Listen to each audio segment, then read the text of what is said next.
नमस्कार, मैं हूं गरिमा सिंह और आप देख रहे हैं हमारे YouTube channel knowledge journey by Garima Singh. अभी हम अपने फंडामेंटल राइट्स के विषय में जान रहे थे। आज हम अपने फंडामेंटल राइट्स को जानेंगे। संस्कृति एवं शिक्षा का अधिकार, कल्चरल एंड एजुकेशनल राइट।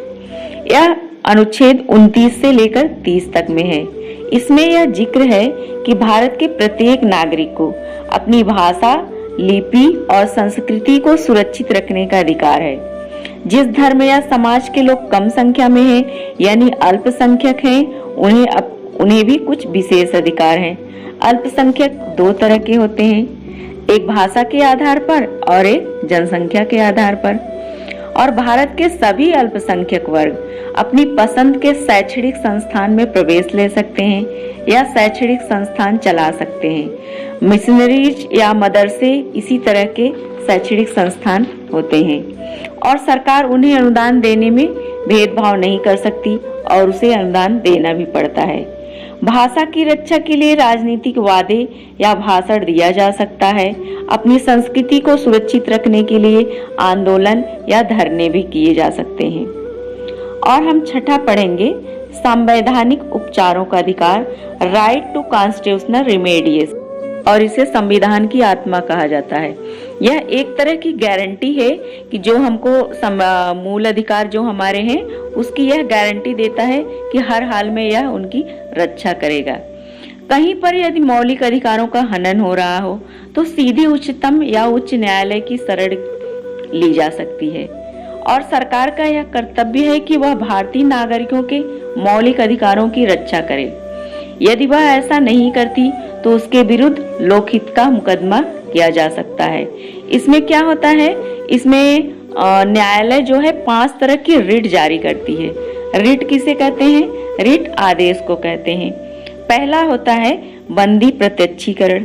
अब बंदी प्रत्यक्षीकरण क्या है? अगर किसी व्यक्ति के मौलिक अधिकारों का हनन होता है या पुलिस उसे गिरफ्तार करती है, उसके साथ मारपीट करती है या जेल में अगर बंदी बंद है, जेलर उसके साथ बुरा बर्ताव करता है, तो आदेश जो न्यायालय है यह आदेश देती है कि बंदी को सशरीर उसके सामने उपस्थित किया जाए ताकि वह उसका बयान ले सके और उसे देख सके कि उसके साथ कोई मारपीट तो नहीं की गई है। दूसरा है परमादेश। अब परमादेश का अर्थ होता है परम आदेश। तो अदालत जो है दूसरी रिट यह जारी करती है कि जब कोई प्रशासनिक अधिकारी अपने कर्तव्यों का पालन न करता हो तो उसे यह रिट जारी की जा सकती है। तीसरा है निषेधादेश। निषेधादेश का सीधा सीधा अर्थ है मना करना।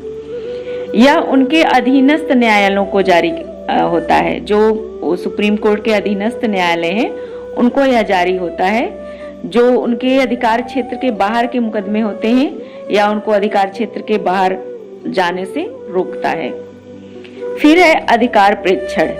अधिकार प्रेक्षण यह बताता है कि प्रशासनिक अधिकारियों को या जो लोक पद या सरकारी पद पर हैं उनको क्या क्या अधिकार है। यह व्यक्ति लोक पद या सरकारी पद पर बैठे व्यक्ति को जारी किया जाता है, जिसमें राष्ट्रपति या राज्यपाल नहीं आते हैं क्योंकि वो प्रशासनिक अधिकारियों के सलाह पर ही काम करते हैं। फिर है अधिकार प्रेक्षण। अधिकार प्रेक्षण यह बताता है कि लोक पद या सरकारी पद पर बैठे व्यक्ति को यह बताता है कि उन्हें क्या अधिकार है और वो अपने अधिकार क्षेत्र के बाहर काम नहीं कर सकते हैं। फिर 5वां है उत्प्रेक्षणादेश। उत्प्रेक्षणादेश का मतलब है प्रेषित करना या सूचना देना।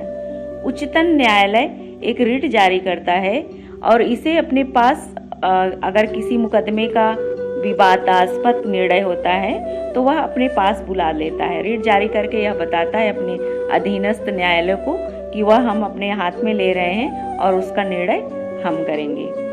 अभी हमारे संविधान में बहुत सारी बातों को जानना जरूरी है, तो to be continue. Thank you. Have a nice day.